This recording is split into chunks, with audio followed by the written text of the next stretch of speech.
ओम शांति मंगेश भाई। ओम शांति ईश्वर भाई जी। मंगेश भाई, आज के 129 किले ज्ञान चिंतन में बाबा ने पूरी समझानी आज दी है कि याद के ऊपर, याद और सेवा कैसे हमें लौकिक में रहते हुए उनसे तोड़ निभाते हुए कैसे बुद्धि को उपराम करना है, इसके ऊपर बाबा ने समझाया है। और कल दीपावली का त्यौहार बहुत धूमधाम से मनाया गया पूरे भारत में, और यहाँ मधुबन में भी बहुत अच्छे से मनाया। मोहिनी दीदी जी ने भोग लगाया, संदेश भी आया, बहुत सुंदर संदेश था। सबके लिए शुभ सोचना, शुभ करना और शुभ व्यवहार करना, कर्म करना, यही शुभ दीपावली का महत्व बाबा ने बताया। और संतुष्ट रहना, इसके ऊपर खास बोला था।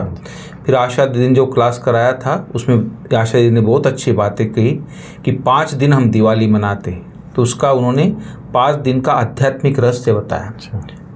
जैसे वो बोलते ना, 14 मनाते हैं, उसके बाद फिर लक्ष्मी पूजन मनाते हैं, फिर दीपावली मनाते हैं, फिर भाई दूज मनाते हैं। जो 5 दिन दीपावली चलती है ना, 5 दिन का पर्व, तो उसका बहुत आध्यात्मिक रहस्य बहुत अच्छा बताया। तो मैं क्लास डाला हूँ यूट्यूब में भी। अच्छा। तो बहुत बढ़िया, मुझे अच्छा लगा उनका जो रहस्य उन्होंने बताया।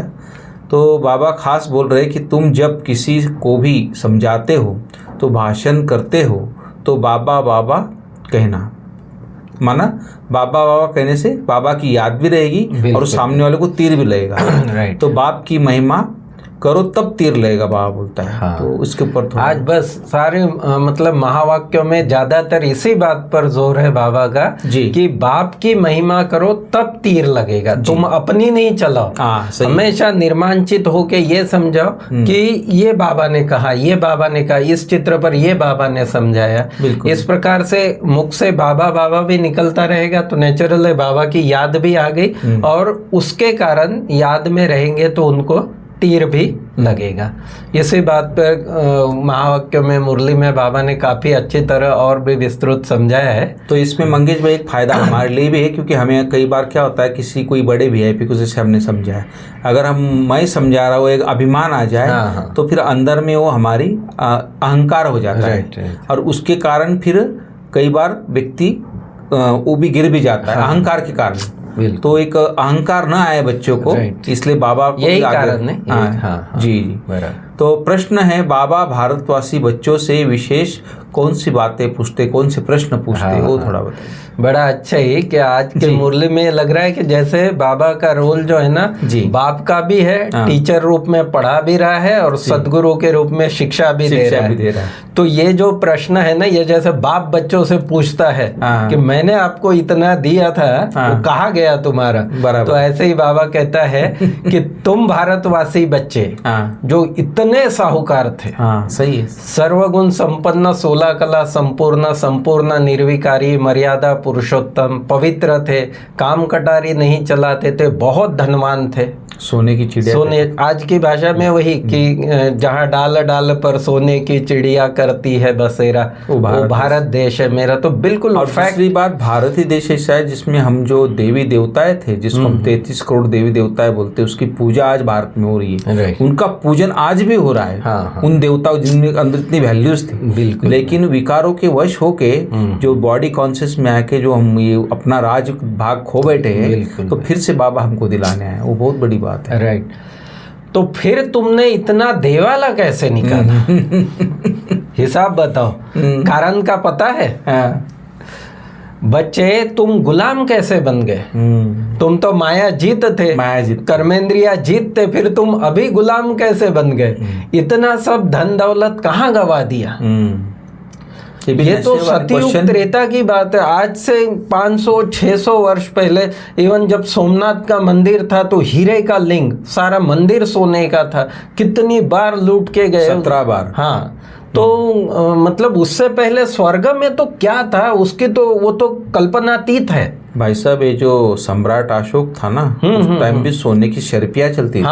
तो पोटला भर के सोने की शर्पियाँ देते। पहले पैसा नहीं था, सोना चांदी की शर्पियाँ। राइट। तो आप सोचो, अब पृथ्वीराज चौहान तो अपना पृथ्वीराज अशोक सम्राट, हाँ जी, तो उस टाइम तक भी चला। बहुत बहुत धनवान, बहुत धन था। हाँ, तो ये द्वापर और कलयुग की बात है। हाँ, वही बोल रहा हूं। हाँ, तो स्वर्ग सतयुग मतलब वो कल्पना से परे आज का व्यक्ति उसकी कल्पना ही नहीं कर सकता इतना नहीं कर सकता। और बाबा तो स्पष्ट रूप से उस चीज को देखता है। एक तो धन आता, भौतिक सुख आए, और दूसरी बात प्रकृति भी सत्व प्रधान। हाँ, प्रकृति का भी सुख अपना, बिल्कुल, ना ज्यादा बारिश, ना ज्यादा ठंडी, ना ज्यादा गर्मी, एकदम सब तत्व भी हमारे अंडर मर्यादा में थे। इतना सब धन दौलत कहाँ गवा दिया, ख्याल करो तुम पावन से पतित कैसे बन गए। तुम बच्चे भी ऐसी ऐसी बातें बाबा बाबा कहकर दूसरों को समझाओ तो सहज समझ जाएंगे। मुझे तो ऐसा लग रहा है बाबा प्रश्न पूछ रहे हैं, बाबा हमको नशा भी चढ़ा रहा है। बिल्कुल, दोनों बातें हाँ। और विचार सागर मंथन करने का भी अच्छा ये है। ये भी फिर वही बात बाबा ने रिपीट की कि ऐसी बातें बाबा बाबा कहकर तुम दूसरों को समझाओ। कि शिव बाबा कहते हैं, शिव बाबा कहते हैं, तो बाबा कहते हैं तुम्हारी याद भी होगी और सेवा भी हो जाएगी, दोनों का। बिल्कुल जी। फिर आगे बाबा कहता है, शिव बाबा कहते हैं मुझे ऊंचते ऊंच मानते हो, पतित पावन भी मानते हो। मैं आता भी भारत में और राजयोग सिखलाने आता हूँ। कहता हूँ मामेकम याद करो, मुझ उच्च बाप को याद करो, क्योंकि वह बाप देने वाला दाता है। बिल्कुल, उसी से सब कुछ, सच्ची सुख शांति आनंद प्रेम जो है वो बाबा से ही मिल सकता है। इसलिए बाबा कहते हैं जितनी मेरी महिमा करते हो तो मुझे अच्छी रीति याद भी करो, क्योंकि मैं ही देने वाला हूँ, मैं ही उद्धार करने वाला हूँ जी। तुम लोग बाबा को याद नहीं करते हो तो किसको तीर नहीं लगता है। सही है। इस प्रकार बाबा टीचर रूप में कि कान पकड़ रहा है, जैसे कि तुम लोग बाबा को याद नहीं करते हो ना, इसलिए किसी को तीर नहीं लगता है। वह ताकत नहीं मिलती है, क्योंकि बाबा कहने से आपने देखा होगा ईश्वर भाई जी, कई बार भोली भाली माताओं के मुख से जो शब्द निकलते हैं ना, तो वो बड़ों को मतलब तीर लग जाता है उस चीज का। हाँ, तो ये बाबा शब्द का कमाल है, दिल से बाबा। हाँ, और बाबा भी उनको याद करते, बाबा भी। और इवन बाबा ने तो कहा है कि चाहूँ तो मैं किसी में प्रवेश करके भी किसको ज्ञान सुना देता हूँ। ये तो पता थोड़ी चलता है इस चीज का जी। तो तुम लोग बाबा को याद नहीं करते हो तो किसको तीर नहीं लगता है, वह ताकत नहीं मिलती है। नहीं तो तुम्हारा एक ही भाषण ऐसा सुने तो कमाल हो जाए, सब बाबा के बन जाए। जैसे बाप की महिमा अपरम अपार है, वैसे भारत की महिमा भी अपरम अपार है। बहुत जबरदस्त। जो ये बात बोली ना, किसी में प्रवेश करके बाबा ज्ञान सुनाए, मैंने प्रैक्टिकल देखा है। जब हम कहीं जाते बाहर, कोई सोचते नहीं कि ये टॉपिक की क्लास करें। हाँ। लेकिन जब बैठते वहाँ पर और जब गीत बजता है तो हम सोच के कुछ और आते कि क्लास, और कुछ और क्लास हो जाता है। बिल्कुल, तो माना कुछ उस आत्माओं के हिसाब से टॉपिक पे क्लास हो जाता है। हाँ, तो एक बाबा की कमाल है वो। बाबा बहुत अच्छी बात है बाबा की। तो बाबा कहते हैं भारत की भी ऐसी ही अपरम अपार महिमा है। बिल्कुल। फिर बाबा कहता है कि मैं तुम्हारा सदगति दाता हूँ जी। बाप कहते हैं मुझे तुम मैं सर्व का सदगति दाता हूँ, पतित पावन भी हूँ, फिर भी तुम मुझे कुत्ते बिल्ली कनकन में कह देते हो। सर्वव्यापी का सबसे बड़ा है। हाँ, तो बाबा कहते हैं ये राइट नहीं है। मैं कनकन, मुझे लगता है लोगों ने इसलिए कहा कि उनके ऊपर अत्याचार ना हो। हाँ, माना उनको कोई मारे ये नहीं, बात राइट है आपकी, मारे नहीं, काटे बिल्कुल, नहीं, उनके ऊपर परेशान नहीं करे। इस हिसाब से कुछ ये शास्त्रों में माना कुछ कारण से लिख दिया है। लेकिन प्रैक्टिकल अगर अपने बाप को कोई कुत्ता बिल्ली बोले तो गुस्सा आ जाता है। ये बिल्कुल परफेक्ट, भगवान को नहीं बोल सकते। एकदम राइट बात आपने बताई कि ऐसे ही हुआ। जब समाज में इस प्रकार का अत्याचार पापाचार बढ़ गया है, इवन जानवरों की हत्या होने लगी। हाँ, लोग अपने जुबान के स्वाद, तो फिर ये शास्त्रों में ऐड किया गया बचाने की, प्राणियों की जान बचाने के लिए सब ऐड कर दिया होगा।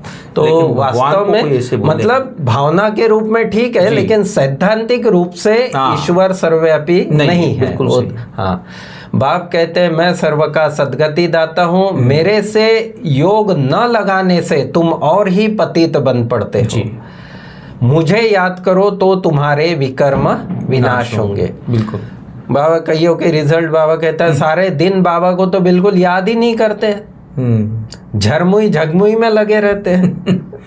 सही। और लिखते हैं कि हमने ऐसा भाषण किया, हमने ये समझाया। बाबा समझाते हैं अभी तो तुम चीटिया हो। कहा ना कि जैसे आज टीचर के रूप में बाबा जैसे कान पकड़ रहा है कि बाबा को लिखते हैं कि बाबा हमने ऐसा भाषण किया, ये समझाया। बाबा कहते हैं अभी तो तुम चीटिया हो, मकोड़े भी नहीं बने हो, और अहंकार कितने। तो बड़ी ऐसी ऐसी पॉइंट बाबा की मुरली में आती है। तो मतलब एक जैसे बाबा कितना प्यार से भी वो बात हमको समझाता है, कितना प्यार, जैसे डांट भी है तो प्यार भी है, दोनों ही बातें हैं। सही है। फिर आगे बाबा कहता है कि पतित पावन तुम मुझे ही कहते हो ना, तुम्हारा मेरे से योग टूटने से यह हाल हुआ है। जी बिल्कुल। जो तुम्हारी गिरती कला, जो बाबा ने प्रश्न पूछे थे कि कहाँ गया सब कुछ, कैसे हुआ योग, तुम गुलाम कैसे बने, तो बाबा कहते हैं मेरे से योग टूटने से यह हाल हुआ। अब फिर मेरे से योग लगाओ तो विकर्म विनाश होंगे और तुम ऊंचते ऊंच पद प्राप्त करेंगे। बहुत अच्छी बात। भगवान तो एक होता है ना, जब तक मेरी श्रीमत पर नहीं चलेंगे तो कट जंक कैसे उतरेगी, उतर ही नहीं सकती है। एक ही रास्ता है, शिव बाबा को याद करना। तुमको घड़ी घड़ी बाप याद ही नहीं आता है, घड़ी घड़ी याद आना चाहिए। बाबा बहुत मदद करते रहते हैं, तुम याद की यात्रा में नहीं रहते हो इसलिए चीटी मार्ग की सर्विस करते हो। फिर चीटी मार्ग, चीटी धीरे धीरे चलती ना, राइट, बस थोड़ा थोड़ा करते रहते बस। तो बाबा कहता है कि याद में रहो तो सब कुछ बहुत, और सेवा भी बहुत बढ़ जाएगी। लेकिन हम क्या होता है ईश्वर भाई जी कि हम सेवाओं के पीछे दौड़ पड़ते। ये जो मूल सब्जेक्ट है ना याद की यात्रा का, बाबा कहते उसको पकड़ो तो वो अपने आप हो जाएगा।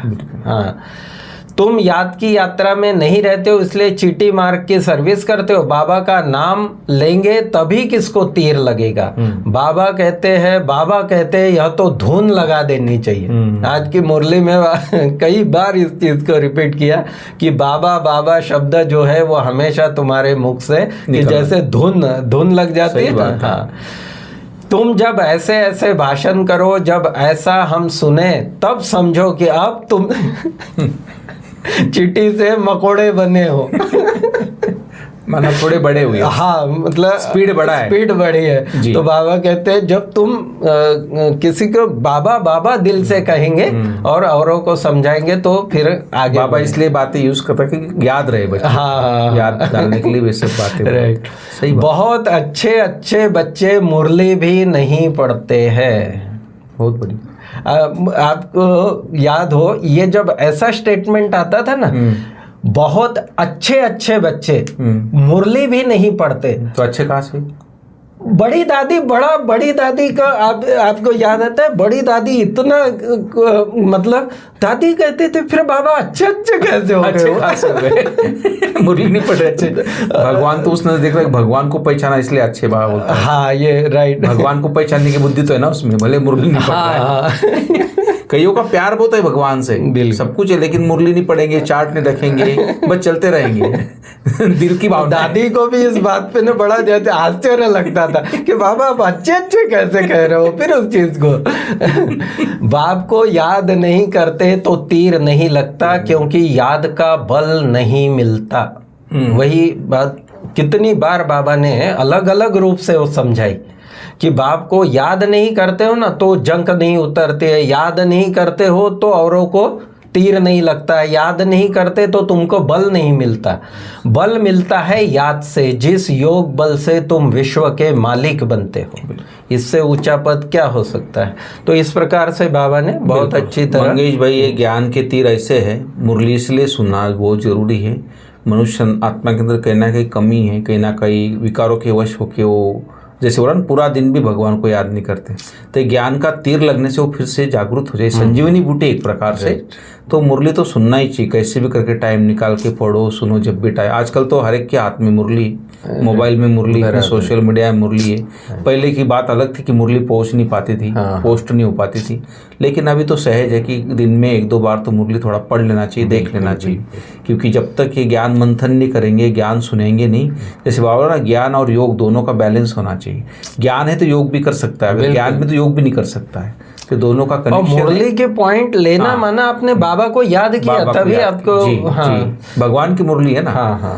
तो ये धारणा के सार भी बाबा ने वो 2-4 बातें रिवाइज किए फिर से कि सर्विस में सफलता प्राप्त करने के लिए अहंकार को छोड़ हर बात में बाबा बाबा का नाम लेना है, याद में रहकर अपनी अवस्था जमानी है, झरमुई झगमुई में अपना टाइम वेस्ट नहीं करना है, सच्चा सच्चा वैष्णव बनना है, कोई भी हिंसा नहीं करनी है, देह से सभी संबंधों से बुद्धि योग तोड़ देना है। तो ये सब बातें बाबा ने फिर से रिवाइज की। जैसे आपने सारी बातें क्लियर तो की, फिर से लास्ट में जैसे सार होता है ना, तो बहुत खाना खाने के बाद थोड़ा कोई टेस्टी चीज़ खा लेता है व्यक्ति तो इस तरह सार है सर ये मुरली का।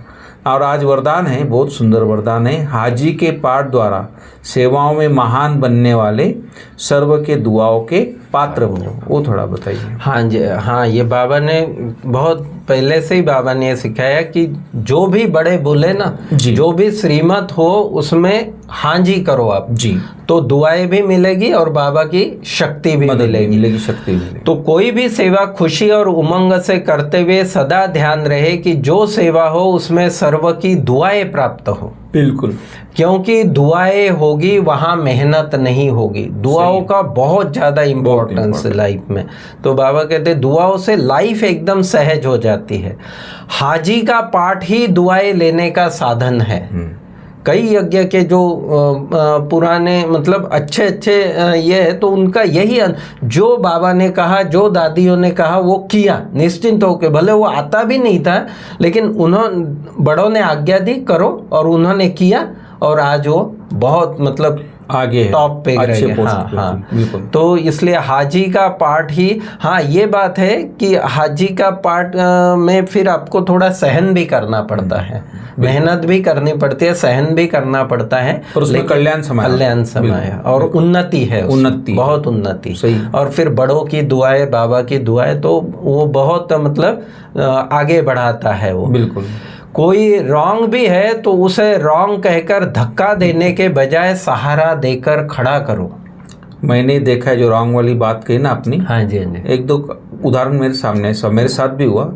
मुझे लगता था कि एक व्यक्ति गलत बोल रहा है, हम क्यों करें। हाँ जी।